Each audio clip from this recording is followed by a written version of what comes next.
Me and my family moved into this house in Arlington, Texas, and at first, we didn't really expect anything bad to happen.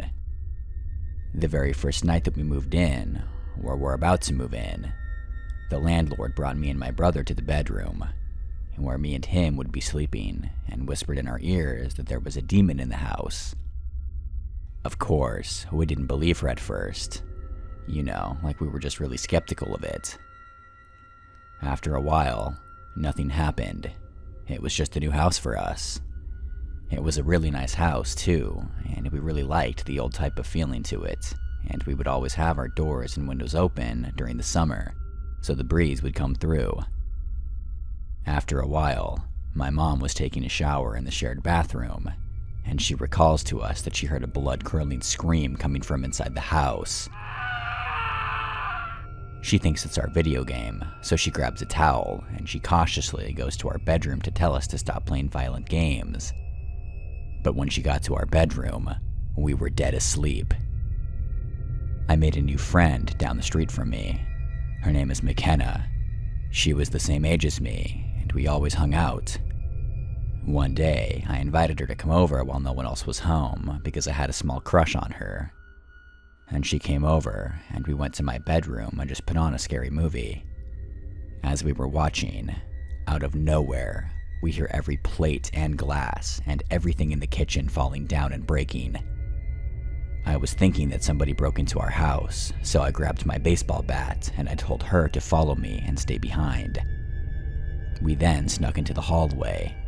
We both peeked our heads around into the kitchen, and every single cabinet and drawer was wide open. And as soon as we looked into the kitchen and saw this, every last one of them slammed shut. I immediately freaked out and started to run, but McKenna was frozen in her place. She was looking at something with her jaws dropped wide open, and I grabbed her shirt and I screamed at her, "Let's go."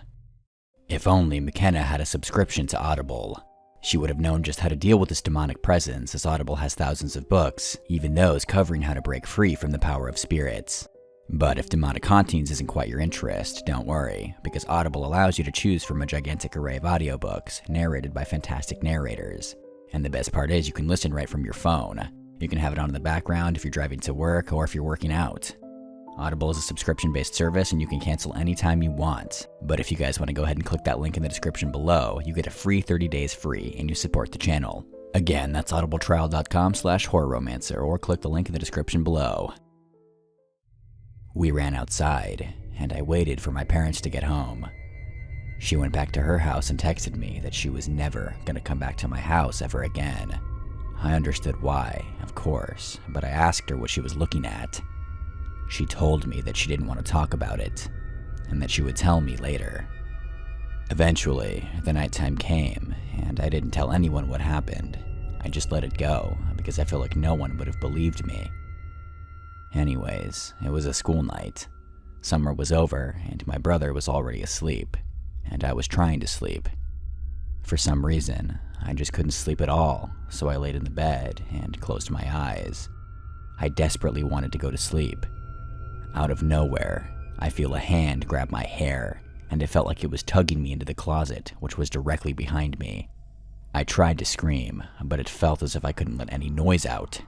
Eventually, my mom and brother heard everything and came to me and started comforting me. When my mom entered the room, I was laying on the floor, kicking and screaming. I went to my mom's bedroom that night, and I slept in her bed. As I was trying to fall asleep, McKenna texted me. She told me something that absolutely terrified me.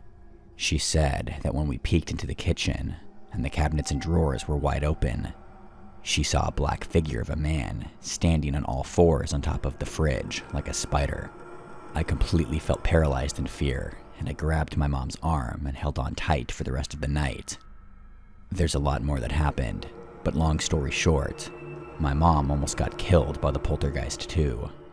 She was in the shed in our backyard, putting the boxes away that we didn't unpack when we moved in, and me and my brother were in the backyard playing football. And out of nowhere, we hear our mom scream at the top of her lungs. She came burrowing out of the shed as we ran to her, and she was bleeding and said that she almost broke something. She said that she was on the ladder, trying to put some boxes on the top shelf, but tucked away in the back corner, a sharp stick was thrown at her and almost pierced her. She then had to go to the hospital because she broke something when falling. I'm a very reasonable person, and a skeptical one too. I've never really believed in ghosts, but I personally can't explain the reasoning behind the events that took place in that house. So a couple of days ago, my significant other and I were driving up his road that's in the middle of the woods. And as we turn a corner, we first see the deer. The deer didn't even flinch at our car coming up the road, which I did find a bit odd. Then we saw it. Now, I'm not normally a scared person, but seeing this thing almost made me piss myself. It looked as if this thing was talking to the deer. It had to be at least 8 feet tall, very thin, and it was all black with wings. It flew up right in front of the car, and my significant other slammed on the brakes, then turned to me and said, "Tell me you saw that," and asked me to describe it to make sure that they weren't going crazy. I did, and then we sped all the way home. This all happened in about a minute, although it felt much longer than that. I was telling my dad about it, and he saw the exact same creature years earlier at my sister's bus stop. He tried to convince my sister it was a garbage bag or something, but my sister's response was, "Daddy, that thing was too fast and too big to be a trash bag." And all my dad could say was, "I don't know." If anyone has any idea what this could have been, I would appreciate the comment. I'm very skeptical about these, but I'm looking for a more logical explanation than some random creature.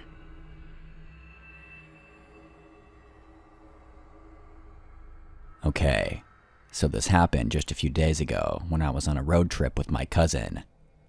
I'll be referring to him again as James, like I have in past stories. For a quick reference, at the time, I was 13, James being 21. James and I were on a road trip from my grandmother's to my aunt's house. I have a great relationship with my cousin, so my parents let me go on trips with him occasionally. It's about a 10-hour drive, and we were about 3 hours into the drive. It was around 9 p.m. at this time. I was pretty sleep-deprived, and everything was hilarious at the moment. So when I saw this red semi-truck outside my window, I just started laughing. The man in the truck was heavy-set. That's an understatement. And he had a long, untamed beard. He had a creepy vibe, but I waved to him. He in turn did a groping motion to me. But finding it more hilarious than creepy at the time, I started laughing harder and told James the story, doing the whole groping motion and all. He looked very creeped out and disgusted, but there wasn't anything either of us could do. A while later, about 4.5 hours into our drive, James pulled into a rest stop. I walked into the bathroom, and when I came out, the man was just standing there. He looked to be at least 6 feet tall. I looked out the glass door leading into the building, and I saw James, glaring daggers at the front door. I was confused and walked back to the car. What he told me really creeped me out, so much so that I started crying. Then again, I had been awake for around 20 hours. The man had stared and followed me inside the building, mumbling to himself. James attempted to comfort me, but quickly said he had to go to the bathroom and went inside. A few seconds later, when I was in the car, the man was at my window. He stared at me, a wide, creepy grin. He started saying I should go with him, and he was going to treat me good. He offered me candy and just tried to coax me into his truck. I was busy bawling my eyes out. Then, right on cue, James walks out and yells at the guy and threatens him. The guy backed off and got into his truck. He still just stared at me, the grin still on his face. We floored it out of there.